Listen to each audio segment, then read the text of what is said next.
C1 ಇದು ಯಾವುದೊಂದು ಪ್ರಮುಖವಾಗಿ C1 ಏನಪ್ಪ ಅಂದ್ರೆ ಸಂಬಂಧಪಟ್ಟಂಥ ಕೀ ಉತ್ತರಗಳು. ಕೆಳಗಿನ ಪದಗಳ ಗುಂಪುಗಳಲ್ಲಿ ಗುಂಪಿಗೆ ಸೇರದ ಪದಗಳ ಗುಂಪು ಯಾವುದು? ನೋಡಿ, ಗೌರ್ಮೆಂಟ್ ಕೀ ಅನುಸಾರ ಪ್ರಕಾರ ಏನಿದೆ ಅಂದ್ರೆ ಪ್ರಮುಖವಾಗಿರಲಿ ನಾಲ್ಕನೇದು ಯಾವುದಿದೆ ಇಲ್ಲಿ? ಅಜ್ಜಿ, ಅಕ್ಕಿ, ತಿಳಿ, ನಿದ್ದೆ. ನಂತರ ಎರಡನೇದು ಕುಲಾಲ ಚಕ್ರ ಎಂಬ ಪದದ ಅರ್ಥ.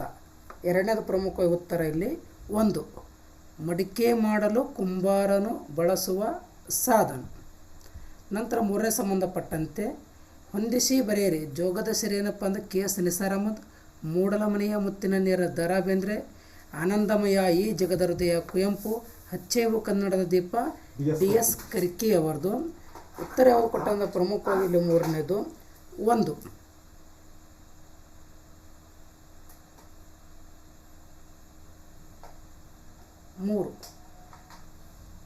ನಂತರ KP ಪೂರ್ಣ ತೇಜಸ್ವಿಯವರ ಕೃಷ್ಣೇಗೌಡನ ಆನೆ ಎಂಬುದು ನೀಳ್ಗತೆ 4-3. ನಂತರ ಕನ್ನಡದಲ್ಲಿ ಮೊಟ್ಟ ಮೊದಲ ಬಾರಿಗೆ ಉದ್ದಂಡ ಷಟ್ಪದಿ ಬಳಸಿ ರಚನೆಯಾದ ಕೃತಿ ಯಾವುದಂತ ಕೇಳಿದ್ದಾನೆ. ಪ್ರಮುಖವಾಗಿರಲಿ 4 ವೀರೇಶ ಚರಿತೆ. ಯಾವ ಚರಿತೆ ಅಂದರೆ ವೀರೇಶ ಚರಿತೆ. ನಂತರ ಈ ಕೆಳಗಿನ ಪಟ್ಟಿಯಲ್ಲಿರುವ ಪದಗಳನ್ನು ಹೊಂದಿಸಿ ಬರೆಯಿರಿ ಅಂತ ಕೊಟ್ಟಿದ್ದಾನೆ. ಪ್ರಮುಖವಾಗಿರಲಿ ಆನ್ಸರ್ ಏನಾಗುತ್ತೆ ಅಂದರೆ ಪ್ರಮುಖವಾಗಿರಲಿ 3 ಅಂತ ಕೊಟ್ಟಿದ್ದಾನೆ ನೋಡಿ. ಅಂದರೆ 1 ಆಸ್ತೆ ಎಂಬುದು ಶ್ರದ್ಧೆ, ಉತ್ಕರ್ಷ ಎಂಬುದು ಏಳಿಗೆ, ಅಗ್ರಣೆ ಎಂಬುದು ಮುಂದಾಳು, ಇಸುದಿ ಎಂಬುದು ಬತ್ತಳಿಕೆ ಎಂಬ ಉತ್ತರಗಳನ್ನು ಕೊಟ್ಟಿದ್ದು. ನಂತರ 7ನೇದು ಕೆಳಗಿನ ಪದಗಳನ್ನು ಅರ್ಥದೊಂದಿಗೆ ಹೊಂದಿಸಿ ಬರೆಯಿರಿ ಕೊಟ್ಟಿದ್ದಾನೆ. ಪ್ರಮುಖವಾಗಿರಲಿ ನೋಡಿ.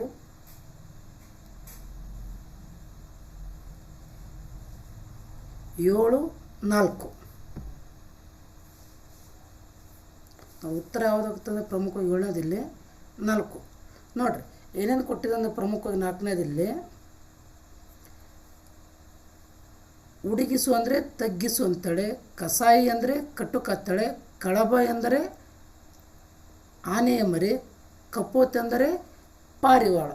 ಪ್ರಮುಖವಾಗಿ 7ನೇದೇನಪ್ಪ ಅಂದ್ರೆ 4 ಕೊಟ್ಟಿದ್ದಾನೆ. ನಂತರ 8 ವಿರುದ್ಧ ಪದವಲ್ಲದನ್ನು ಗುರುತಿಸಿ. ನೋಡಿರಿ ವಿರುದ್ಧ ಪದ ಯಾವುದು ಅಲ್ಲ ಅಂತ ಕೇಳಿದ್ದೇನೆ. ಪ್ರಮುಖವಾಗಿಲ್ಲಿ 4 ಸಂಧ್ಯಾ ಮತ್ತು ಸಂಜೆ ಏನಪ್ಪ ಅಂದರೆ ವಿರುದ್ಧ ಪದಗಳಲ್ಲ ನೋಡಿರಿ. ನಂತರ ಇಲ್ಲಿ ಕೆಳಗಿನ ತತ್ಸಮ ತದ್ಭವಗಳನ್ನು ಹೊಂದಿಸಿ ಬರೆಯ ರೀತಿ ಕೊಟ್ಟಿದ್ದಾನೆ. 9ನೇ ಪ್ರಶ್ನೆ. 9ನೇ ಪ್ರಶ್ನೆಗೆ ಸರಿಯಾದ ಉತ್ತರ 2 ಏನು? ಕಾವ್ಯ ಕಬ್ಬ, ಗೋಷ್ಠಿ ಗೊಟ್ಟೆ, ಛತ್ರಿಕ ಸತ್ತಿಗೆ, ತಟ ದಡ.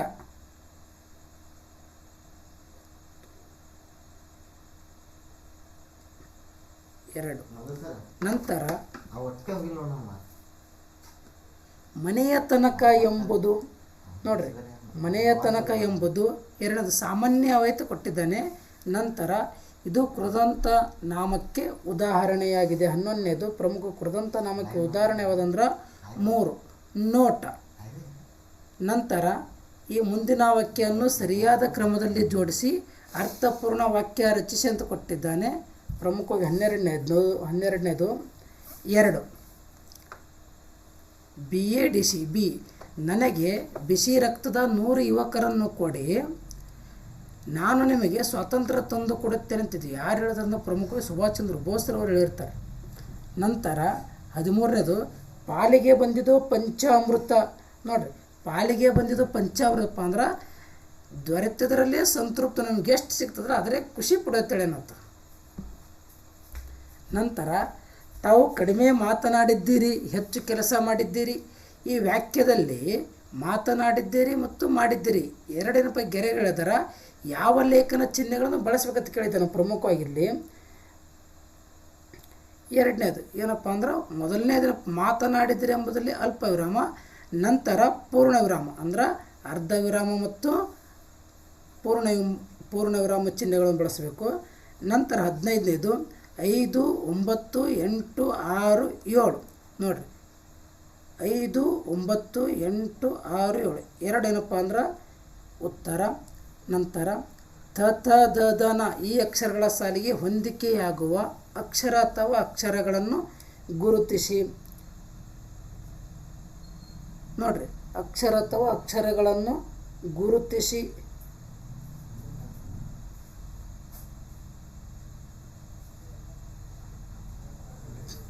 ಮೂರು ಕೊಟ್ಟಿದ್ದಾನೆ, ಬಿ ಮತ್ತು ಡಿ. ಬಿ ಮತ್ತು ಡಿ.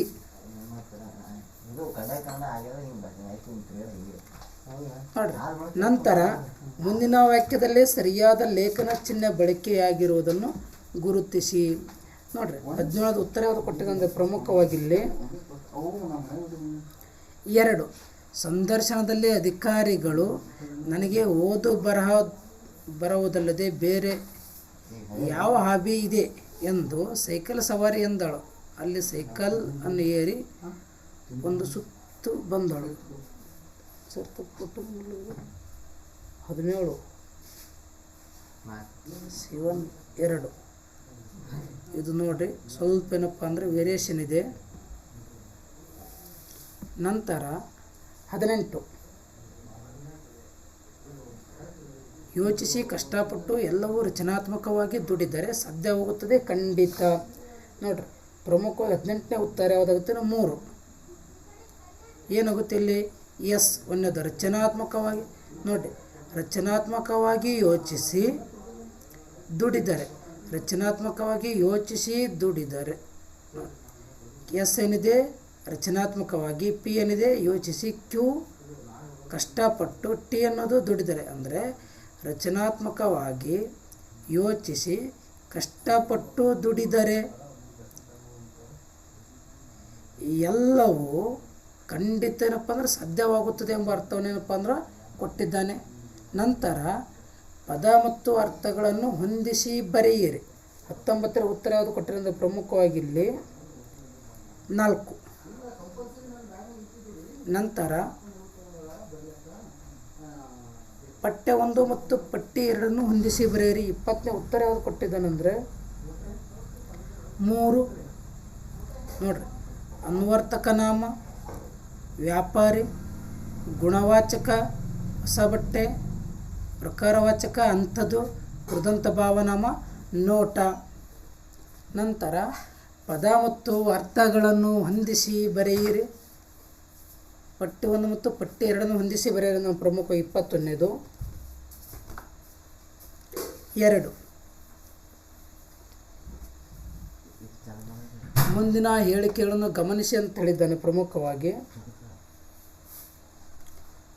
2 ಹೇಳಿಕೆ 2 ಮಾತ್ರ ತಪ್ಪು ಅಂತಿದೆ, ಉಳಿದೆಲ್ಲ ಹೇಳಿಕೆಗಳಿಂದಲ್ಲಿ ಸರಿಯಾಗಿವೆ ಅಂತೇಳಿ ಕೊಟ್ಟಿದ್ದಾನೆ. ನಂತರ 23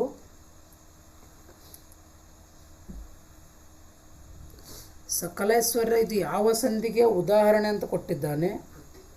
ಸಕಲೇಶ್ವರ ಇದು ವೃದ್ಧಿ ಸಂಧಿಗೆ ಉದಾಹರಣೆಯಾಗಿದೆ.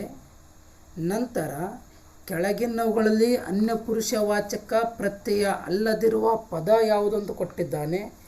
ಇದರ ಉತ್ತರ ಪ್ರಮುಖವಾಗಿ ನೀನು. ನಂತರ ಮುಂದಿನವುಗಳಲ್ಲಿ ಯಾವುದು ಸಂಭವನಾರ್ಥಕ ಕ್ರಿಯಾಪದವಾಗಿದೆ? 25ರಲ್ಲಿ ಸಂಭವನಾರ್ಥಕ ಕ್ರಿಯಾಪದ ಯಾವುದಂದ್ರೆ ಪ್ರಮುಖವಾಗಿ ಬಂದಾನು. ಬರ್ತಾನೋ ಇಲ್ಲ ಗೊತ್ತಿಲ್ಲ, ಒಟ್ಟು ಬಂದಾನು ಅಂತ ಹೇಳಿದ್ದಾರೆ ಅವರು. ನಂತರ ಬಿಡಿಸಿ ಬರೆಯಿರಿ ಅಂತ ಹೇಳಿದ್ದಾನೆ 26ನೇದು 1 ಆಪತ್ ಅಧಿಕ್ ಧರ್ಮ, ಆಪತ್ ಧರ್ಮ. ನಂತರ ಪಯಶ್ಯಾನ ಪದವನ್ನು ಬಿಡಿಸಿ ಬರೆಯಿರಿ 27ನೇದು 2 ಪಯಸ್ ಸ ಏನಪ್ಪ ಅಂದ್ರೆ ವ್ಯಂಜನ ಆಗಬೇಕು. ನಂತರ ಉಡಾಯಿಸು ಪದವು ಧಾತುವಿನ ಯಾವ ರೂಪವಾಗಿದೆ? ನೋಡ್ರಿ, ಉಡಾಯಿಸ ಪದವು ಏನಪ್ಪ ಅಂದ್ರೆ ಪ್ರಮುಖವಾಗಿ ಇಲ್ಲಿ ಸಾಧಿತ ಧಾತು ಅಂತ ಹೇಳ್ತೀವಿ. ಯಾವ ಧಾತು ಅಂದರೆ ಸಾಧಿತ ಧಾತು. ಮೊದಲೆರಡು ಪದಗಳಿಗೆ ಸಂಬಂಧವಿರುವಂತೆ ಮೂರನೇ ಪದಕ್ಕೆ ಸಂಬಂಧಿಸಿದ ರೂಪವನ್ನು ಬರೆಯಿರಿ. ವಿಘಟಿಕ, ವಿಗಳಿಗ. ಉದ್ಘೋಷಣೆ ಏನಪ್ಪ ಅಂದ್ರೆ ಪ್ರಮುಖವಾಗಿಲ್ಲಿ ಉಗ್ಗಡನೆ. ನಂತರ ಸಾಬೂನು, ಪಾದ್ರಿ, ಮೇಜು ಈ ಪದಗಳು ಯಾವ ಭಾಷೆಯಿಂದ ಬಂದಿದೆ ಅಂತ ಕೊಟ್ಟಿದ್ದಾನೆ ಪ್ರಮುಖವಾಗಿ ಇಲ್ಲಿ. ಯಾವ ಭಾಷೆಯ ಪದಗಳು ಅಂದರೆ ಪ್ರಮುಖವಾಗಿ ಇಲ್ಲಿ ಪೋರ್ಚುಗೀಸ್ ಭಾಷೆಯ ಪದಗಳಾಗಿವೆ. ನಂತರ ರಾಮನು ಹಳೆಯ ಮನೆಯಲ್ಲಿ ವಾಸಿಸುತ್ತಾನೆ. ಅಡಿಗೆರೆ ಎಳೆದ ಪದವು ಯಾವ ವಿಧದ ನಾಮಪದ ಅಂತ ಕೇಳಿದ್ದಾನೆ. ಪ್ರಮುಖವಾಗಿ ಇದು ಗುಣವಾಚಕ. ನೋಡ್ರಿ, ಹಳೆಯ ಹೊಸದತ್ತು ಬರ್ತದೆ, ಅವೇನಪ್ಪ ಗುಣವಾಚಕ ಶಬ್ದಗಳಾಗಿರ್ತಾವ. ನಂತರ ಅಚ್ಚಗನ್ನಡದಲ್ಲಿ ವಿಸರ್ಗವಿರುವ ಪದಗಳಿಲ್ಲ ಹೇಳಿಕೆ ಇದೆ. ಸಮರ್ಥನೆಪ್ಪ ಅಂದ್ರೆ ಬೇರೆ ಭಾಷೆಗಳಿಂದ ಸ್ವೀಕರಿಸಿದ ಪದಗಳಲ್ಲಿ ವಿಸರ್ಗದ ಬಳಕೆ ಇದೆ. 32ನೇದು ಪ್ರಮುಖವಾಗಿಲ್ಲಿ ಒಂದು ಹೇಳಿಕೆ ಎಂಬತ್ತು ಸರಿಯಾಗಿದೆ, ಆದರೆ ಸಮರ್ಥನೆ ಕೂಡ ಏನಾಗಿದೆ ಇಲ್ಲಿ ಸರಿಯಾಗಿದೆ. ಎರಡು ಏನಪ್ಪ ಅಂದ್ರೆ ಸರಿಯಾದಂಥ ಆಗಿವೆ. ನಂತರ ಮರಿ ಗೌತಣವಾಯಿತು ನಾಳಿನ ಭಾರತ ಯಾವ ಅಲಂಕಾರ ಅಂದರೆ ಇದು ರೂಪಕ ಅಲಂಕಾರ. ಯಾವ ಅಲಂಕಾರ ಪ್ರಮುಖವಾಗಿದ್ದು ರೂಪಕ ಅಲಂಕಾರವಾಗಿದೆ.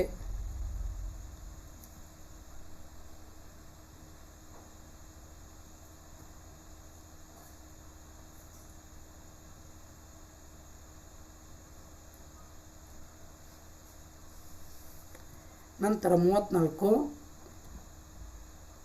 ಉಪವನವನ್ನು ಹೊಕ್ಕಿತ್ತು ವಾಲ್ಮೀಕಿಗಳ ಪುಣ್ಯಾಶ್ರಮದ ಅಶ್ವಮೇಧ ಯಾಗದ ಶ್ರೀರಾಮನ ಕುದುರೆಯು. ವಾಕ್ಯವನ್ನು ಸರಿಯಾದ ಒಂದೇ ಪದವನ್ನಪ್ಪ ಅಂದ್ರೆ ಗುರುತಿಸಿ ಅಂತೇಳಿದಾನೆ ಪ್ರಮುಖವಾಗಿ. 4 ನೋಡ್ರಿ ಏನಪ್ಪ ಅಂದ್ರೆ ಶ್ರೀರಾಮನ ಅಶ್ವಮೇಧ ಯಾಗದ ಕುದುರೆಯು ವಾಲ್ಮೀಕಿಗಳ ಪುಣ್ಯಾಶ್ರಮದ ಉಪನಯನವನ್ನು ಹೊಕ್ಕಿತ್ತು ಅಂತ ಅರ್ಥ ಕೊಡುತ್ತೆ. ನಂತರ 35 ಕೆಳಗಿನವುಗಳಲ್ಲಿ ಅರ್ಥವತ್ತಾದ ವಾಕ್ಯ ಸಂಯೋಜನೆಯನ್ನು ಗುರುತಿಸಿ. 3 ಹೀಗೆ ಯುದ್ಧ ಮುಂದುವರಿಯುತ್ತಿದ್ದರೆ ಜಗತ್ತು ಒಂದು ದಿನ ಮನುಷ್ಯರೇ ಇಲ್ಲದ ಮರುಭೂಮಿಯಾಗುತ್ತದೆ. 2ನೇ ಮಹಾಯುದ್ಧದ ಸಂದರ್ಭದಲ್ಲಿ ಹೇಳಿದಂಥ ವಾಕ್ಯ ಇದು. ಮುಂದೆ ಏನಾದರೂ ಯುದ್ಧ ಆಗ್ತಂದರೆ ಭೂಮಿ ಮೇಲೆ ಯಾವುದೇ ರೀತಿಯ ಮನುಷ್ಯರು ಇಲ್ಲ ಅಂತೇನಪ್ಪ ಅಂದ್ರೆ ಈ ವಾಕ್ಯದ ತಾತ್ಪರ್ಯ ಆಗ್ಯದ. ನಂತರ 6, 0, 3, 8, 5, 7 ಈ ಸಂಖ್ಯೆಯನ್ನು ಕನ್ನಡದ ಅಂಕಿಗಳನ್ನು ಗುರುತಿಸಿ ಅಂತೇಳಿದಾನೆ ಪ್ರಮುಖವಾಗಿ.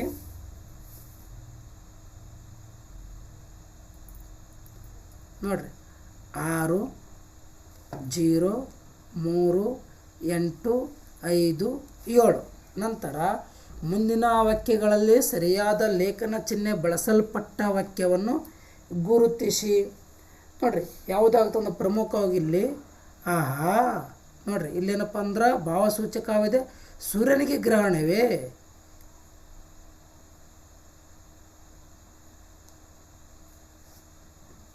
ನೋಡಿ ಎರಡೂ ಕಡೆ ಏನಪ್ಪ ಅಂದ್ರೆ ಭಾವಸೂಚಕ ಪ್ರಶ್ನೆಗಳು ಚಿಹ್ನೆಗಳು ಕೊಟ್ಟಿದ್ದಾನೆ. ನಂತರ ಈ ಕೆಳಗಿನ ಗಾಥೆಯ ಮಾತನ್ನು ಪೂರ್ಣಗೊಳಿಸಿ. ಸಂತೆಯ ಹೊತ್ತಿಗೆ 3 ಮೊಳ ನೇಯ್ದರಂತೆ. ನೋಡ್ರಿ ಏನದ ಅರ್ಥ 3 ಮೊಳ ನೇಯ್ದರಂತೆ. ನಂತರ 39 ಪ್ರಧಾನ ವಾಕ್ಯದಲ್ಲಿಯ ಅನೇಕ ಉಪವಾಕ್ಯಗಳ ಅಂತ್ಯದಲ್ಲಿ ಮಾತ್ರ ಬರುವ ಲೇಖನ ಚಿಹ್ನೆ ಯಾವುದು? ಲೇಖನ ಚಿಹ್ನೆ ಏನಪ್ಪ ಪ್ರಮುಖವಾಗಿ ಅರ್ಧವಿರಾಮ. ಅರ್ಧವಿರಾಮ ಪೂರ್ಣ ವಾಕ್ಯದಲ್ಲಿ ಅನೇಕ ಉಪಾಯಗಳಪ್ಪ ಅಂದ್ರೆ ಬೇರೆ ಬೇರೆ ವಾಕ್ಯಗಳು ಬರುತ್ತೆ. ಅಲ್ಲೇನಪ್ಪ ಅಂದ್ರೆ ಅಲ್ಪ ವಿರಾಮ ಏನಪ್ಪ ಅಂದ್ರೆ ಕೊಡ್ಕೋತ ಹೋಗ್ತಾ ಇರ್ತೀವಿ. ಪೂರ್ಣ ವಿರಾಮ ಅಲ್ಲ, ಅಲ್ಪ ವಿರಾಮ ಅದು. ಆ ಊರಿನಿಂದ ನಾನು ಹೊರಟಾಗ ಆಗಲೇ 4 ಗಂಟೆಯಾಗಿತ್ತು. ಗೆರೆ ಎಳೆದ ಪದ ಯಾವ ಸಂಧಿಗೆ ಉದಾಹರಣೆ? ಅರ್ಧವಿರಾಮ.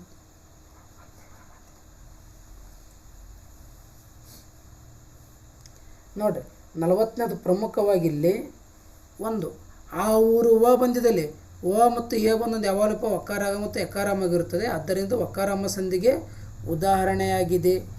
ಮೊದಲೆರಡು ಪದಗಳಿಗಿರುವ ಸಂಬಂಧಿಸಿದಂತೆ 3ನೇ ಪದಕ್ಕೆ ಸಂಬಂಧಿಸಿದ ಪದವನ್ನು ಬರೆಯಿರಿ. ಹುಡುಗ ರೂಢನಾಮ. ಹಾವಾಡಿಗ ಪ್ರಮುಖವಾಗಿ ಏನಪ್ಪ ಅಂದರೆ ಇಲ್ಲಿ ಅನ್ವರ್ಥನಾಮ.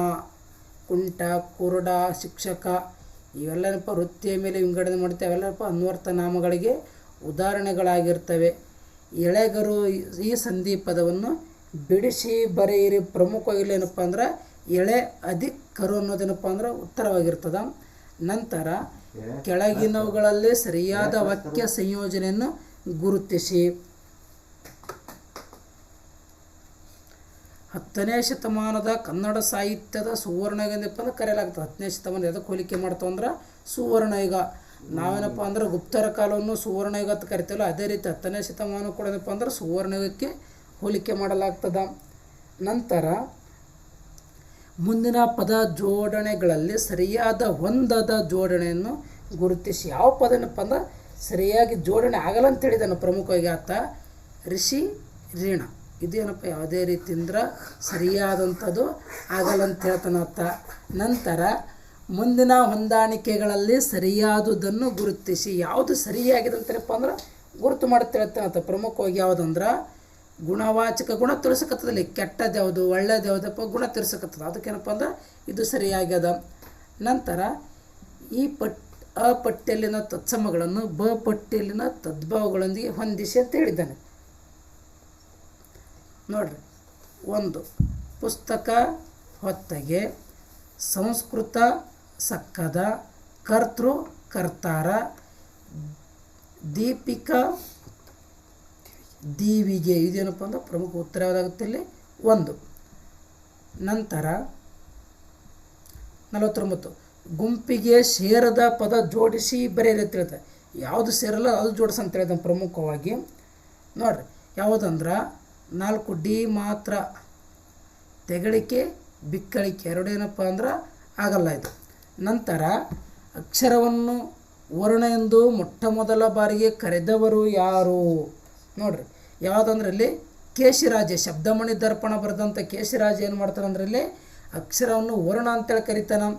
ನಂತರ ಐ ಮತ್ತು ಔ ವರ್ಣಮಾಲೆಯ ಈ ಅಕ್ಷರಗಳು ಯಾವ ಗುಂಪಿಗೆ ಸೇರುತ್ತವೆ? ಪ್ರಮುಖವಾಗಿ ಸಂಧ್ಯಕ್ಷರಗಳು. 2 ಅಕ್ಷರಗಳದಾವ, ಅ ಪ್ಲಸ್ ಎ ಅಂತೇಳಿ ಐ, ಅ ಪ್ಲಸ್ ಓ ಅಂತೇಳಿ ಔ, ಎರಡೇನಪ್ಪ ಅಂದ್ರೆ ಸಂಧ್ಯಾಕ್ಷರಗಳು. ನಂತರ ಕೆಳಗಿನ ಪದಗಳಲ್ಲಿ ಯಾವುದು ಸಜಾತಿಯ ಒತ್ತಕ್ಷರವಾಗಿದೆ? ಪ್ರಮುಖವಾಗಿ ಇಲ್ಲಿ ಅಕ್ಕ. ಸಜಾತಿ ಅಂದ್ರೆ ಅದರ ವ್ಯಂಜನ ಅದಕ್ಕೆ ಬರ್ತಂದ್ರೆ ಸಜಾತಿ ಅಂತ ಕರಿತೀವಿ. ಯಾವ್ದು ಬರ್ತಲ್ಲ ಅಕ್ಕ ಅನ್ನೋದೇನಪ್ಪ ಅಂದ್ರೆ ಸಜಾತಿ ಪದದ ಒತ್ತಕ್ಷರವಾಗಿದೆ. ನಂತರ ಪ್ರಮುಖವಾಗಿ ಇಲ್ಲಿ ವ್ಯಂಜನೆಗಳಿಗೆ ಸ್ವರಗಳು ಸೇರಿಯಾಗುವ ಅಕ್ಷರಗಳು ಯಾವುವು ಅಂತ ಕೇಳಿದ್ದಾನೆ ಪ್ರಮುಖವಾಗಿ ಇಲ್ಲಿ. ನೋಡ್ರಿ, ಗುಣಿತಾಕ್ಷರಗಳು. ಯಾವ ಅಕ್ಷರಗಳು? ಗುಣಿತಾಕ್ಷರಗಳು. ಶೇಷ ಪದದ ವಿರುದ್ಧಾರ್ಥಕ ಶಬ್ದ ಯಾವುದು? ನೋಡ್ರಿ, ಯಾವುದಂದ್ರೆ ನಿಶೇಷ. ವಿಶೇಷ ಆಗಲ್ಲ. ಶೇಷ ಮತ್ತು ವಿಶೇಷ ಏನಪ್ಪ ಅಂದ್ರೆ ಭಾಗಕರ ಕೇಳಿಲ್ಲವ, ಕನ್ನಡದ ಬಗ್ಗೆ ಕೇಳಿದ್ದಾನೆ. ನಂತರ ಆದ್ರ ಪದದ ವಿರುದ್ಧ ಪದವನ್ನು ಗುರುತಿಸಿ. ನೋಡ್ರಿ, ಆದ್ರ ಪದದ ವಿರುದ್ಧ ಪದ ಶುಷ್ಕ. ಶುಷ್ಕ ಏನಪ್ಪ ಅಂದ್ರೆ ಇದು ತೇವಾಂಶ, ಇದು ಏನಪ್ಪ ಅಂದ್ರೆ ಒಣಗಿದತ್ತೆ ಅರ್ಥ ಕೊಡ್ತದೆ. 2 ಅರ್ಥಗಳಿದ್ದಾವೆ. ಆದರೆ ಏನಪ್ಪ ಅಂದ್ರೆ ಇದು ಗ್ರಾಂಥಿಕ ಭಾಷೆಯಲ್ಲಿರೋದ್ರಿಂದ ಉತ್ತರ ಏನಪ್ಪ ಅಂದ್ರೆ ಶುಷ್ಕ ಅಂತ ಕೊಟ್ಟಿದ್ದು. ವರ್ತಮಾನ ಕಾಲದಲ್ಲಿ ಧಾತುವಿಗೂ ಅಖ್ಯಾತ ಪ್ರತ್ಯಯಕ್ಕೂ ಮಧ್ಯದಲ್ಲಿ ಬರುವ ಕಾಲಸೂಚಕ ಪ್ರತ್ಯಯ ಯಾವುದು? 54 ಸಂಬಂಧಪಟ್ಟಂತೆ ಉತ್ತರ ಏನಪ್ಪ ಅಂದ್ರೆ 1. ಇಲ್ಲಿ ಕೊಟ್ಟಿದ್ದಾನವ ಧಾತುವಿಗೆ ಉತ್ತ. ಯಾವುದು ಬರುತ್ತೆ ಇಲ್ಲಿ? ಉತ್ತ. ಈ ಮೇಜಿನ ಮೇಲುಭಾಗ ಕನ್ನಡಿಯಂತೆ ಥಳಥಳಿಸುತ್ತದೆ. ನೋಡ್ರಿ, ಇಲ್ಲಿ ಗೆರೆಳೆದ ಯಾವ ಕಾಲ ಸೂಚಿಸುತ್ತೆ ಕೇಳಿದಾನೆ ಪ್ರಮುಖವಾಗಿ ಆತ. ಯಾವುದೊಂದು ಪ್ರಮುಖ ಇಲ್ಲಿ ವರ್ತಮಾನ ಕಾಲ. ಇಲ್ಲೇನಪ್ಪ ಉತ್ತ ಅಂತಿದೆ, ಇಲ್ಲಿ ಥಳಿಸುತ್ತದೆ ಉತ್ತ ಅಂತಿದೆ. ಆದ್ದರಿಂದ ಏನಾಗ್ತದೆ ವರ್ತಮಾನ ಕಾಲಕ್ಕೇನಪ್ಪ ಅಂದ್ರೆ ಉದಾಹರಣೆ ಆಗ್ಯದ. ನಂತರ ಕೆಳಗಿನ ಪದಗಳಲ್ಲಿ ಭಾವನಾಮಕ್ಕೆ ಉದಾಹರಣೆಯಾಗಿರುವ ಪದ ಯಾವುದು? ನೋಡ್ರಿ, ಭಾವನಾಮಕ್ಕೆ ಉದಾಹರಣೆ ಏನಪ್ಪ ಅಂದ್ರೆ ಪ್ರೀತಿ. ನೋಡ್ರಿ, ಇಲ್ಲೇನಪ್ಪ ಅಂದ್ರೆ ಇಲ್ಲೇನು ಬರ್ತದೆ? ಪ್ರೀತಿ ಅನ್ನೋದು ಭಾವನಾಮಕ್ಕೆ ಉದಾಹರಣೆಯಾಗಿದೆ. ಉಕ್ಕರಿಸು ಪದದ ಸಮಾನಾರ್ಥಕ ರೂಪ ಯಾವುದು? ನೋಡ್ರಿ, ಉಕ್ಕರಿಸು ಪದದ ಸಮಾನಾರ್ಥಕ ರೂಪ ಕುದಿಸು. ಉಕ್ಕರಿಸು ಪದದ ಸಮಾನಾರ್ಥಕ ರೂಪ ಕುದಿಸು ಅಂತೇಳಿ. ಕೆಳಗಿನವುಗಳಲ್ಲಿ ಹೊಂದಾಣಿಕೆಯಾಗದ ಜೋಡಿ ಯಾವುದು ಅಂತ ಕೇಳಿನತ್ತ. 58 ಹೊಂದಾಣಿಕೆ ಯಾವುದು ಆಗಲ್ಲ ಅಂತ ಕೇಳಿದ ಪ್ರಮುಖವಾಗಿ ತಾತ್ಪರ್ಯ ಮತ್ತು ತತ್ವ ಅನ್ನೋದೇನಾಗಲ್ಲ ಪ್ರಮುಖವಾಗಿ ಇಲ್ಲಿ ಹೊಂದಾಣಿಕೆಯಾಗುವುದಿಲ್ಲ ತಳೆ ಕೊಟ್ಟಿದ್ದು. ನಂತರ ಈ ಕೆಳಗೆ ನೀಡಿರುವ ಸರಿಯಾದ ಅರ್ಥವುಳ್ಳ ಪದದ ಜೋಡಿಯನ್ನು ಗುರುತಿಸಿ. ನೋಡ್ರಿ, ಒಂದನೇದೇನಪ್ಪ ಅಂದ್ರೆ ಸರಿಯಾದಂಥ ಅರ್ಥವುಳ್ಳ ಬವರ ಜಗಳ. ಇದೇನಪ್ಪ ಅಂದ್ರೆ ಸರಿಯಾದ ಅರ್ಥವುಳ್ಳ ಪದದ ಗುರುತಾಗ್ಯದ. ನಂತರ ಕನ್ನಡ ನಾಡಿನ ಭೋಜ ವಿಕ್ರಮಾದಿತ್ಯ ಎಂದು ಕರೆಸಿಕೊಂಡಂಥ ಅರಸ ಯಾರು ಅಂತ ಪ್ರಶ್ನೆ ಕೇಳಿದ್ದಾನೆ. ಪ್ರಮುಖವಾಗಿ ಇಲ್ಲಿ ಯಾರಂದ್ರೆ ಚಿಕ್ಕ ದೇವರಾಜ ಒಡೆಯರು. ಪ್ರಮುಖವಾಗಿ ಮೊಘಲರಿಂದ ಏನಪ್ಪ ಅಂದ್ರೆ ಬೆಂಗಳೂರನ್ನು ವಶಪಡಿಸಿಕೊಂಡಂಥ ಪ್ರಸಿದ್ಧ ಅರಸ. ನಂತರ ಅಶ್ಮಾರೋಹಣ ಶಬ್ದದ ಅರ್ಥ. ಅಶ್ಮಾರೋಹಣ ಶಬ್ದದ ಅರ್ಥ ಏನಪ್ಪ ಅಂದ್ರೆ ಕಲ್ಲನ್ನೇರುವುದು ಅಂದ್ರೆ ಗುಡ್ಡ ಏರ್ತೀವಲ್ಲ ಅದೇನಪ್ಪ ಅಂದ್ರೆ ಗುಡ್ಡ ಬೆಟ್ಟಗಳನ್ನು ಏರೋದಾಗಿರ್ತದೆ. ಪ್ರಮುಖವಾಗಿ ಇಲ್ಲಿ ಅರ್ಥ ಕೊಡ್ತದಲ್ಲಿ. ನಂತರ ಮುಂದಿನ ಹೇಳಿಕೆ ಮತ್ತು ವಿವರಣೆಯನ್ನು ಗಮನಿಸಿ. ಯತಿ ಎಂದರೆ ವಿರಾಮ. ವಿವರಣೆಯಲ್ಲಿ ಲಯದಲ್ಲಿ ಯತಿಯು ಬಿಡುವನ್ನು ಸೂಚಿಸುವುದಿಲ್ಲ ಅಂತ ಹೇಳಿದ. ಮುಂದಿನ ಸರಿ ಯಾವುದಂತ ಕೇಳಿದ್ದಾನೆ. ಮೇಲಿನ ಗಳಲ್ಲಿ ಯಾವುದು ಸರಿ ಯಾವುದು ತಪ್ಪು ಅನ್ನೋದೇನಪ್ಪ ಅಂದ್ರೆ ಪ್ರಶ್ನೆ ಕೇಳಿದ್ದಾನೆ. ಪ್ರಮುಖವಾಗಿ ಇಲ್ಲಿ ಒಂದು ಮಾತ್ರ ಹೇಳಿಕೆ ಒಂದು ಮಾತ್ರ ಏನಾಗಿದೆ ಇಲ್ಲಿ ಸರಿಯಾಗಿದೆ. ಎತ್ತಿ ಅಂದರೆ ವಿರಾಮ, ಆದರೆ ಲಯದಲ್ಲಿ ಎತ್ತಿಯ ಬಿಡು ಸೂಚಿಸುವುದಿಲ್ಲ. ಇಲ್ಲಪ್ಪ ಅಂದ್ರೆ ಬಿಡು ಸೂಚಿಸ್ತದೆ ಅದು ಅಂದರೆ ಎರಡೇ ತಪ್ಪಾಗಿದೆ. ಒಂದೇದು ಮಾತ್ರ ಹೇಳಿಕೆ ಏನಾಗಿದೆ ಇಲ್ಲಿ ಸರಿಯಾಗಿದೆ. ನಂತರ ನಮ್ಮ ಉಪಾಧ್ಯಾಯರು ಎಂಬುದನ್ನು ವಿಭಕ್ತಿ ಪಲ್ಲಟಗೊಳಿಸಿ ಕೊಟ್ಟಿರುವ ಆಯ್ಕೆಗಳಲ್ಲಿ ಸರಿಯಾದುದನ್ನು ಗುರುತಿಸಿ. 63ನೇದು ನೋಡಿರಿ. ಪ್ರಮುಖವಾಗಿ ನಮಗೆ ಉಪಾಧ್ಯಾಯರು ಅಂದ್ರೆ ನಮ್ಮ ಉಪಾಧ್ಯಾಯರು ನಮ್ಮವರಾಗಿರ್ತಾರೆ. ನಮಗೇನಪ್ಪ ಅಂದ್ರೆ ಉಪಾಧ್ಯಾಯರಾಗಿರ್ತಾರೆ. ನಾವಾಗಿರಲ್ಲ, ನೀವು ಆಗಿರಲ್ಲ, ಅವರು ಅಂತೇನಪ್ಪ ಅನ್ಬೋದು. ಆದ್ರಪ್ಪ ಕೊಟ್ಟಿದ್ದಾನೆ ಇಲ್ತೆ ಪಲ್ಲಟ ಮಾತುಗೊಳಿಸ್ಬೇಕು. ನಮ್ಮ ಇದ್ದಿದ್ದೇನಂತದಲ್ಲಿ ನಮಗೆ. ನಂತರ 64ನೇ ಪ್ರಶ್ನೆ ಸಂಬಂಧಪಟ್ಟಂತೆ ವಚನಕಾರರ ಅಂಕಿತ ನಾಮಗಳು ನೋಡ್ರಿ. ವಚನಕಾರರ ಅಂಕಿತ ನಾಮಗಳು ನೋಡಿದಾಗ 3 ಸಿ ಮತ್ತು ಡಿ. ಸಿ ಏನಿದೆ ಮಡಿವಾಳ ಮಾಚಿದೇವನಪ್ಪ ಅಂಕಿತ ನಾಮ ಕಲಿದೇವರ ದೇವ, ಉರ್ಲಿಂಗ ಪೆದ್ದಿದು, ಉರ್ಲಿಂಗ ಪೆದ್ದಿ ಪ್ರಿಯ ವಿಶ್ವೇಶ್ವರಯ್ಯ, ಅಕ್ಕ ಮಾದೇವಿದು ಚನ್ನಮಲ್ಲಿಕಾರ್ಜುನ, ಬಸವಣ್ಣದೇನಪ್ಪ ಅಂದ್ರೆ ಕೂಡಲ ಸಂಗಮ ದೇವ ಅಂತಾಗುತ್ತೆ. ಅವೆರಡು ತಪ್ಪಿದ್ದಾವೆ. ಸಿ ಮತ್ತು ಡಿ అనేది ಸರಿಯಾದಂಥ ಉತ್ತರಗಳಾಗ್ಯಾವ. ನಂತರ 65ನೇದು ಉತ್ತರ ಜಾತ್ಯತೀತ ನೋಡ್ರಿ. ಕೆಳ ಶಬ್ದ ರೂಪ ಕೇಳಂತ ತ ಅಲ್ಲ ಥ್ಯ ಅದು ಜಾತ್ಯತೀತ. 4 ಏನಪ್ಪ ಅಂದ್ರೆ ಪ್ರಮುಖವಾದಂಥ ಉತ್ತರವಾಗಿರ್ತದೆ. ನಂತರ 66ನೇದು ದಿಕ್ ಪ್ಲಸ್ ದೆಸೆ ದಿಗ್ದೆಸೆ. ಇದೇನಪ್ಪ ಅಂದ್ರೆ ಪ್ರಮುಖವಾದಂಥ ಉತ್ತರ ಆಗ್ತದೆ. ದಿಗ್ದೆಸೆ ಮೇಲಿಂದ ಆಗಲ್ಲ. ನಂತರ 2ದು ಆಗಲ್ಲ, 2ನೇದಾಗುತ್ತೆ, 3ನೇದಲ್ಲ. ಉದಕ ಜಲ ತೋಯ ಸಲಿಲ ಅಂಬು ಪದಗಳ ಸಮಾನಾರ್ಥಕ ಪದ ಮುಂದಿನವುಗಳಲ್ಲಿ ಯಾವುದು ನೋಡ್ರಿ. ಅದಕ್ಕೆ ಇನ್ನು ಮುಂದಿನ ಸಮಾನಾರ್ಥಕ ಪದ ಯಾವುದಂತೇನಪ್ಪ ಅಂದರೆ ಕೇಳಿದ್ದಾತ. ಪ್ರಮುಖವಾಗಿ ಇಲ್ಲೇನಪ್ಪ ನೀರು ಮತ್ತು ಸಮುದ್ರ ಆಗಲ್ಲ. ತ್ರೈ ಸಮುದ್ರ ತೋಯ ಪೀತವಾಹನ 3 ಸಮುದ್ರಗಳ ನೀರು ಕುಡ್ದ ಯಾರಪ್ಪ ಯಾರು ಬರ್ತಾರೆ ಪ್ರಮುಖವಾಗಿ ಆ ವ್ಯಕ್ತಿ ಹೆಸರು ಕೊಟ್ಟಿಲ್ಲ ಅಂತ ಅಂದ್ರೆ ನೀರು ಅನ್ನೋದಪ್ಪ ಮುಂದಿನ ಸಮಾನಾರ್ಥಕ ಪದ ಆಗ್ತದೆ. ಕನ್ನಡದ ಕಾದಂಬರಿ ಪಿತಾಮಹರಂದ್ರೆ ಪ್ರಮುಖವಾಗಿ ಗಳಗನಾಥ. 68 ಯಾವುದಪ್ಪ ಅಂದ್ರೆ ಗಳಗನಾಥ. ನಂತರ ಮುಂದಿನ ಕವಿ ಕೃತಿಗಳಲ್ಲಿ ಸರಿಯಾದ ಆಯ್ಕೆ ಅಂದ್ರೆ ಅವ್ರ ಕೃತಿ ಮತ್ತು ಅವ್ರ ಹೆಸರು ಯಾವುದಪ್ಪ ಅಂದ್ರೆ ಸರಿ ಅಂತ ಕೊಟ್ಟಿದ್ದಾನೆ. ಪ್ರಮುಖವಾಗಿ ಇಲ್ಲಿ 69 ಏನಪ್ಪ ಒಂದು ದ.ರಾ. ಬೇಂದ್ರೆಂದು ಏನಾಗಿರ್ತಾನೆ ಪ್ರಮುಖ ಇಲ್ಲಿ ನಾದ ಲೀಲೆಗೆ ಸಂಬಂಧಪಟ್ಟಿದ್ದು. ಉಳಿದಿವೆಲ್ಲ ಏನಪ್ಪ ಅಂದ್ರೆ ಅವರವರ ಕೃತಿಗಳಲ್ಲ. ಗುಂಪಿಗೆ ಸೇರದ ಪದವನ್ನು ಆರಿಸಿರಿ ನೋಡ್ರಿ. ಗುಂಪಿಗೆ ಯಾವ ಪದ ಸೇರಂದ ಪ್ರಮುಖವಾಗಿ ಬೆಸಗೆ. ಬೆಸಗೆ ಅನ್ನೋ ಶಬ್ದ ಏನು ಮಾಡಲಿ ಪ್ರಮುಖವಾಗಿ ಯಾವುದೇ ರೀತಿಯಿಂದ ಗುಂಪಿಗೆ ಸೇರಲ್ಲ. ಕಾಂತಾರ ಇದರ ಸಮಾನಾರ್ಥಕ ರೂಪಗಳು ಅಂದ್ರೆ ಕಾಂತಾರ ಪದದ ಸಮಾನಾರ್ಥಕಗಳು ಯಾವ್ಯಾವ ಅಂತ ಕೇಳಿದ್ದಾನೆ. ಪ್ರಮುಖವಾಗಿ ಇಲ್ಲಿ ಯಾವ್ಯಾವ ಆಗ್ತವೆ ಅಂದ್ರೆ ಅಡವಿ, ಅರಣ್ಯ, ವಿಪಿನ, ಕಾಡು ಏನಪ್ಪ ಅಂದ್ರೆ ಪ್ರಮುಖವಾಗಿ ಸಮಾನಾರ್ಥಕ ಪದಗಳಾಗ್ಯಾವ. ನಂತರ ಇಷ್ಟು ಎಂಬುದು ಕೆಳಗಿನೊಳಗೆ ಯಾವುದಕ್ಕೆ ಉದಾಹರಣೆ ಅಂತ ಕೇಳಿದಾತ. ಪ್ರಮುಖವಾಗಿ ಇಷ್ಟು ಎಂಬುದೇನಪ್ಪ ಅಂದರೆ ಇಲ್ಲಿ ಪರಿಮಾಣವಾಚಕ. ಅಷ್ಟು ಇಷ್ಟು ಅಂತ ಕರಿತೀವಿ ನಾವಿಲ್ಲಿ. ನಂತರ ಞಯಣನಮ ಈ ಅಕ್ಷರಗಳು ಆದೇಶವಾಗಿ ಬಂದರೆ ಕೆಳಗಿನ ಯಾವ ಸಂಧಿಗೇನಪ್ಪ ಅಂದ್ರೆ ಉದಾಹರಣೆ ಆಗ್ತಾ ಮೂಗಿನ ಸಹಾಯದಿಂದ ಉಚ್ಚಾರಣೆ ಮಾಡೋದ್ರಿಂದ ಇದನ್ನು ಅನುನಾಸಿಕ ಸಂಧಿ ಅಂತೇಳಪ್ಪ ಅಂದ್ರೆ ಕರಿತೀವಿ. ನಂತರ ಕೆಳಗಿನ ವಾಕ್ಯದಲ್ಲಿ ಅವಯವನ್ನು ಗುರುತಿಸಿ ನೋಡ್ರಿ. ಆ ಸುದ್ದಿಯನ್ನು ಕೇಳಿ ನಾನು ಮೈಸೂರಿಗೆ ಕೂಡಲೇ ಹಿಂದಿರುಗಿದನು. ಸುದ್ದಿ ಯಾವುದಂತ ಕೊಟ್ಟಿಲ್ಲತ್ತ, ಒಟ್ಟೆನಪ್ಪ ಸುದ್ದಿ ಕೇಳಲಿಗೆ ಹೊಂಟನತ್ತ ಅಂದ್ರೆ ಅವ್ಯಯ ಯಾವುದಾಗ್ತಂದ್ರೆ ಕೂಡಲೇ ಅನ್ನೋದೇನಪ್ಪ ಅಂದ್ರೆ ಇಲ್ಲಿ ಅವ್ಯಯವಾಗ್ತದ ನೋಡ್ರಿ. ಕನ್ನಡ ಅಂಕಿಗಳು ಯಾವ ಭಾಷೆಯ ಲಿಪಿ ಮೂಲದಿಂದ ರೂಪ ಪಡೆದಿವೆ ನೋಡ್ರಿ. ಪ್ರಮುಖವಾಗಿ ಇಲ್ಲಿ ಕನ್ನಡ ಭಾಷೆಗಳ ಪದ್ಯ ಚೆಲ್ಲಿಂದ ಪಡೆದವಂದ್ರೆ ಅಂಕಿಗಳಲ್ಲಿ ಬ್ರಾಹ್ಮಿ ಲಿಪಿಯಿಂದ ಪಡೆದವ ನೋಡ್ರಿ ಪ್ರಮುಖವಾಗಿ. ಯಾಕಂದ್ರೆ ಸಂಸ್ಕೃತದಲ್ಲಿ ಅಂಕಿಗಳು ಬರೋದು ಕಷ್ಟ ಅಲ್ಲಿ, ಅದಕ್ಕೋಸ್ಕರ. ನಂತರ ಅಟ್ಟ ಮೇಲೆ ಒಲೆ ಉರಿಯಿತು, ಕೆಟ್ಟ ಮೇಲೆ ಬುದ್ಧಿ ಬಂತು. ಇದು ಯಾವ ಅಲಂಕಾರಕ್ಕೆ ಉದಾಹರಣೆಯಾಗಿದೆ. ಪ್ರಮುಖವಾಗಿದ್ದು ದೃಷ್ಟಾಂತಾಲಂಕಾರ. ಯಾವ ಅಲಂಕಾರ ಅಂದ್ರೆ ದೃಷ್ಟಾಂತ ಅಲಂಕಾರ. ನಂತರ ಪಥರಗುಟ್ಟು. ಈ ನುಡಿಗಟ್ಟಿನ ಅರ್ಥ ಏನಾಗುತ್ತಪ್ಪ ಅಂದ್ರೆ ಹೆದರು ಅಂತೇಳಿ, ಇನ್ನೊಬ್ರಿಗೇನಪ್ಪ ಅಂದ್ರೆ ಅಂಜೋದು.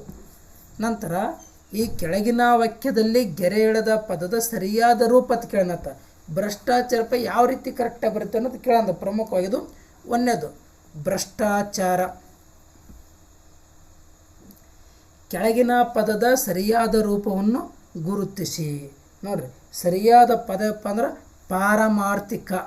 ಪರಮಾರ್ಥಿಕ ಅಲ್ಲದೊಂದು ಪಾರಮಾರ್ಥಿಕ ಅಂದ್ರೆ ಅರ್ಥ ಇದೆ ಅದಕ್ಕೋಸ್ಕರ ಕೊಟ್ಟಿದ್ದು. ನಂತರ 80. ಈ ಮುಂದಿನವುಗಳಲ್ಲಿ ಯಾವುದು ಶಬ್ದಾಲಂಕಾರ ಅಲ್ಲ. ನೋಡ್ರಿ, ಪ್ರಮುಖವಾಗಿನಪ್ಪ ಅಂದ್ರೆ ಶ್ಲೇಷ ಅನ್ನೋದಲ್ಲಿದು ಶಬ್ದಾಲಂಕಾರ ಅಲ್ಲ. ಉಳಿದಿದ್ದೇನಪ್ಪ ಅಂದ್ರೆ ಎಲ್ಲ ಶಬ್ದಾಲಂಕಾರಗಳಾಗ್ಯಾವ. ನಂತರ ಫಾರೆನ್ಸಿಕ್ ಸೈನ್ಸ್ ಪದದ ಕನ್ನಡದ ಸಂವಾದಿ ರೂಪ ಯಾವುದಂತ ಕೇಳಿದ್ದಾನೆ. ಪ್ರಮುಖವಾಗಿ ಇಲ್ಲಿ 3 ವಿಧಿವಿಜ್ಞಾನ ಅನ್ನೋದೇನಪ್ಪ ಅಂದ್ರೆ ಪ್ರಮುಖ ಪದದ ರೂಪವಾಗ್ಯದ. ನಂತರ ಏಕೈಕ ಪದವು ವೃದ್ಧಿ ಸಂಧಿಗೆ ಉದಾಹರಣೆಯಾಗಿದೆ.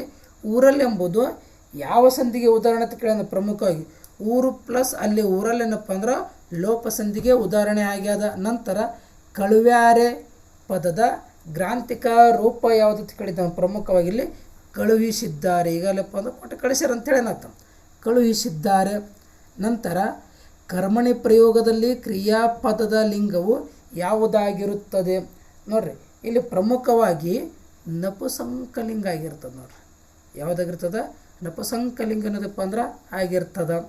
ನಂತರ ಮುಂದಿನ ಪದಗಳಲ್ಲಿ ಗುಂಪಿಗೆ ಸೇರದಿರುವುದನ್ನು ಗುರುತಿಸಿ. ಯಾವುದು ಗುಂಪಿಗೆ ಸೇರಲ್ಲ ಅಂತ ಕೇಳೋದು. ಪ್ರಮುಖವಾಗಿ ಇಲ್ಲಿ 1 ಮಾಡಿರಿ ಅನ್ನೋದೇನಪ್ಪ ಅಂದ್ರೆ ಗುಂಪಿಗೆ ಸೇರುವುದಿಲ್ಲ. ನಂತರ ಆನೆಗೆ ಗಜ ಕರಿ ಸಮಾನಾರ್ಥಕ ಪದಗಳಾದರೆ ಸರ್ಪಕ್ಕೆ ಇರುವ ಸಮಾನಾರ್ಥಕ ಪದಗಳು ಯಾವ ಕೇಳಿದನು. ಪ್ರಮುಖವಾಗಿ ಅಹಿ ಮತ್ತು ಉರಗ. ಉರಗ ಅಂದ್ರಪ್ಪ ಅಂದ್ರೆ ಹಾವು, ಸರ್ಪ ಅಂತ ಕರಿತೀವಿ ನಾವಿಲ್ಲಿ. ಇಂಪಾರ್ಟೆಂಟ್ ನೋಡ್ರಿ. ಮುಂದಿನ ಹೇಳಿಕೆಗಳನ್ನು ಗಮನಿಸಿ. ಸಂಸ್ಕೃತದಿಂದ ವಿಕಾರ ಹೊಂದದೆ ಕನ್ನಡದಲ್ಲಿ ಬಳಸುವ ಶಬ್ದಗಳು ತತ್ಸಮಗಳು. ಸಂಸ್ಕೃತದಿಂದ ನಿಷ್ಪನ್ನವಾದ ಪದಗಳನ್ನು ತದ್ಭವಗಳು ಎನ್ನುತ್ತೇವೆ. ಅಲ್ಪ ಸ್ವಲ್ಪ ವ್ಯತ್ಯಾಸದಿಂದ ಕನ್ನಡಕ್ಕೆ ಬಂದ ಶಬ್ದಗಳು ಕೇಶಿರಾಜನು ಸಮ ಸಂಸ್ಕೃತ ಎಂದಿದ್ದಾನೆ. ಸಂಸ್ಕೃತದಿಂದ ಹೊರತಾಗಿ ಸ್ವೀಕರಿಸಿದ ಶಬ್ದಗಳು ತದ್ಭವಗಳೆನಿಸುತ್ತವೆ. ಈ ಮೇಲಿನಲ್ಲಿ ಯಾವುದು ತಪ್ಪಾಗಿರುವುದನ್ನು ಗುರುತಿಸಿ ಅಂದನು. ಸರಿಯಾದುದಲ್ಲ, ತಪ್ಪು ಯಾವುದಾಗ್ಯದ ಅದು ನೋಡುತ್ತಾನೆ. ಪ್ರಮುಖವಾಗಿ ಇಲ್ಲಿ 87ನೇ ಪ್ರಶ್ನೆಗೆ ಸಂಬಂಧಪಟ್ಟಂತೆ ಯಾವುದು ತಪ್ಪಾಗಿದೆ ಅಂದರೆ ಪ್ರಮುಖವಾಗಿ ಇಲ್ಲಿ 4 ಡಿ ಮಾತ್ರ ಏನಾಗಿದೆ, ಇಲ್ಲಿ ತಪ್ಪಾಗಿದೆ. ಡಿ ಏನಿದೆಪ್ಪ ಅಂದ್ರೆ ಸಂಸ್ಕೃತದಿಂದ ಹೊರತಾಗಿ ಸ್ವೀಕರಿಸಿದ ಶಬ್ದಗಳು ತದ್ಭವಗಳು ಎನಿಸುತ್ತವೆ. ತಪ್ಪು ಇದು. ಸಂಸ್ಕೃತದಿಂದ ಬಂದವು ತದ್ಭವಗಳು. ನಾವು ಮುಂದಿನ ಹೇಳಿಕೆಗಳಲ್ಲಿ ಸರಿಯಾದ ಹೇಳಿಕೆ ಅಥವಾ ಹೇಳಿಕೆಗಳನ್ನು ಗುರುತಿಸಿ. ನೋಡ್ರಿ, ಪ್ರಮುಖವಾಗಿ ಚತುರ್ಥಿ ವಿಭಕ್ತಿಯು 3 ಪ್ರತ್ಯಯಗಳನ್ನು ಗೆ, ಕೆ, ಇಗೆ. ನಂತರ ಸಪ್ತಮಿ ವಿಭಕ್ತಿಯು 4 ಪ್ರತ್ಯಯಗಳನ್ನು ಹೊಂದಿದೆ. ಅಲ್ಲಿ, ಅಲಿ, ಓಳು, ಓ. ಸಂಬೋಧನಾ ವಿಭಕ್ತಿಯು 3 ಪ್ರತ್ಯಯಗಳು. 3ರಲ್ಲಿ ಯಾವುದು ಸರಿಯಾಗಿದೆ ಅಂತ ಕೇಳಿದ್ದಾನೆ. ಪ್ರಮುಖವಾಗಿ ಆತ ಯಾವುದಂದ್ರೆ ನೋಡ್ರಿ, ಪ್ರಮುಖವಾಗಿ ಬಿ ಮಾತ್ರ ಸರಿ. 88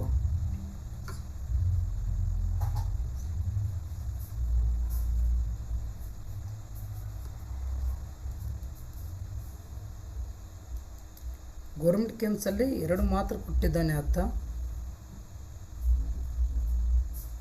ತಪ್ಪಿದೆ ಅನ್ಸರಿಲ್ಲ.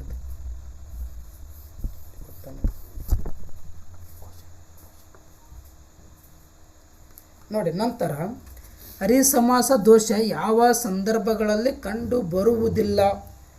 ಯಾವ ಸಂದರ್ಭದಲ್ಲಿ ಕಂಡು ಬರುವುದರಿಂದ ಪ್ರಮುಖವಾಗಿ ಇಲ್ಲಿ ಬಿರುದಾವಳಿಗಳಲ್ಲಿ ಕ್ರಿಯಾ ಸಮಾಸ ಗಮಕ ಸಮಾಸಗಳಲ್ಲಿ ಏನಪ್ಪ ಅಂದ್ರೆ ಕಂಡು ಬರುವುದಿಲ್ಲ ಅಂತ ಕೊಟ್ಟಿದ್ದಾನೆ. ನಂತರ 90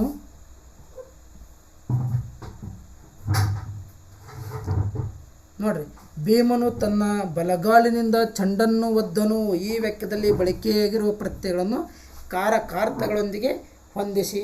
90 ಪ್ರಮುಖವಾಗಿ ಇಲ್ಲಿ 4 ಕೊಟ್ಟಿದ್ದಾನೆ.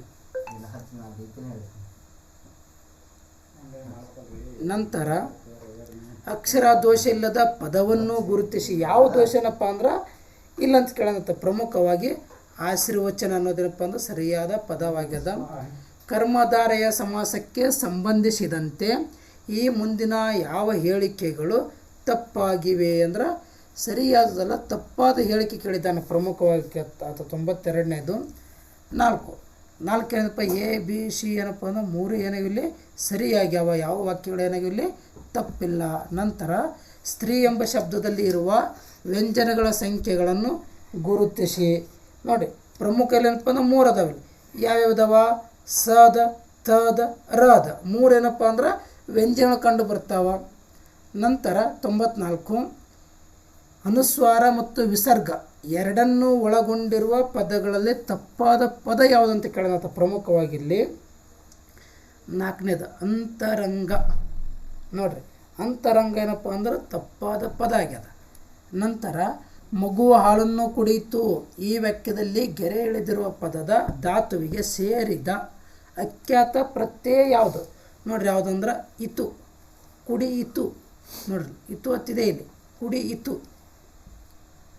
ಆದಿತ್ಯೋದಯಂ ಪದವನ್ನು ಬಿಡಿಸಿ ಬರೆದಾಗ ಮುಂದಿನ ಯಾವ ರೂಪವು ಸರಿ ಎಂಬುದನ್ನು ಗುರುತಿಸಿ. 96 2 ಆದಿತ್ಯ ಪ್ಲಸ್ ಉದಯಂ. ನಂತರ ಸರಿಯಾದ ಜೋಡಿ ಎನ್ನುತ್ತ ಜೋಡಿಗಳನ್ನು ಗುರುತಿಸಿ. ಯಾವ ಜೋಡಿನಪ್ಪ ಅಂದ್ರೆ ಸರಿಯಾಗಿದೆ ಅಂತ ಕೇಳೋಣ. ಪ್ರಮುಖವಾಗಿ 2 ಮತ್ತು 3 ಏನಪ್ಪ ಗೌರ್ಮೆಂಟ್ದಿಂದ 2 ಆನ್ಸರ್ ಕೊಟ್ಟಿದ್ದಾನಂತ. ಪ್ರಮುಖವಾಗಿ ಬಿ ಮಾತ್ರ ಸರಿ, ಎ ಮತ್ತು ಬಿ ಸರಿ.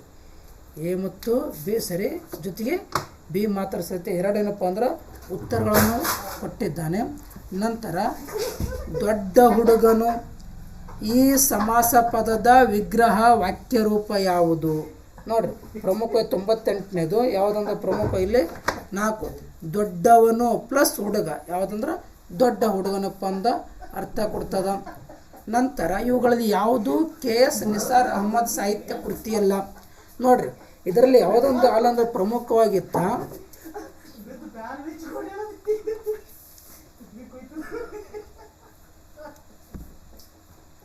ದೀಪದ ಮಲ್ಲಿ. ಇದು ಕೃತಿ ಅಲ್ಲ. ಆದರೆ ಉತ್ತರ ಯಾವುದಪ್ಪ ಅಂದ್ರೆ 4ನೇದು ಸಿ ಮಾತ್ರ ಅಲ್ಲ. ಉಳಿದ 3 ಕೃತಿಗಳದ ನೋಡ್ರಿ. ನಾನೆಂಬ ಪರಕೀಯ, ಅನಾಮಿಕಾಂಗ್ಲರು, ಮನದೊಂದಿಗೆ ಮಾತುಕತೆ ಇವೇನಪ್ಪ ಅಂದ್ರೆ KS ನಿಸಾರ್ ಅಹಮದ್ ಅವರ ಕೃತಿಗಳಾಗ್ಯವ. 12ನೇ ತರಗತಿಯ ಪಠ್ಯ ಪುಸ್ತಕದಲ್ಲಿ ಏನಪ್ಪ ಅಂದ್ರೆ ಇದರ ಉತ್ತರಗಳು ಸಂಪೂರ್ಣವಾಗಿದ್ದಾವೆ. ನಂತರ ಮುಂದಿನ ವಾಕ್ಯದ ಪ್ರಕಾರವನ್ನು ಗುರುತಿಸಿ. ಪಂಚಭೂತಗಳಲ್ಲೊಂದಾದ ನೀರು ನಿಸರ್ಗದ ಅಮೂಲ್ಯವಾದ ಕೊಡುಗೆಯಾಗಿದೆ. ಈ ವಾಕ್ಯ ಯಾವುದಂತ ಕೇಳೋಣ. ಪ್ರಮುಖವಾಗಿಲ್ಲ ಅಂತ ನೋಡ್ರಿ ಇಲ್ಲೇನು ಕೊಟ್ಟಂತ ಪ್ರಮುಖವಾಗಿ ಸಂಯುಕ್ತ ವಾಕ್ಯ ಅಂತ ಕೊಟ್ಟನಂತ. ಗೌರ್ಮೆಂಟ್ ಕೊಟ್ಟಿದ್ದು ಯಾವುದಪ್ಪ ಅಂದ್ರೆ ಸಂಯುಕ್ತ ವಾಕ್ಯ. ಆದರೆ ನೋಡ್ರಿ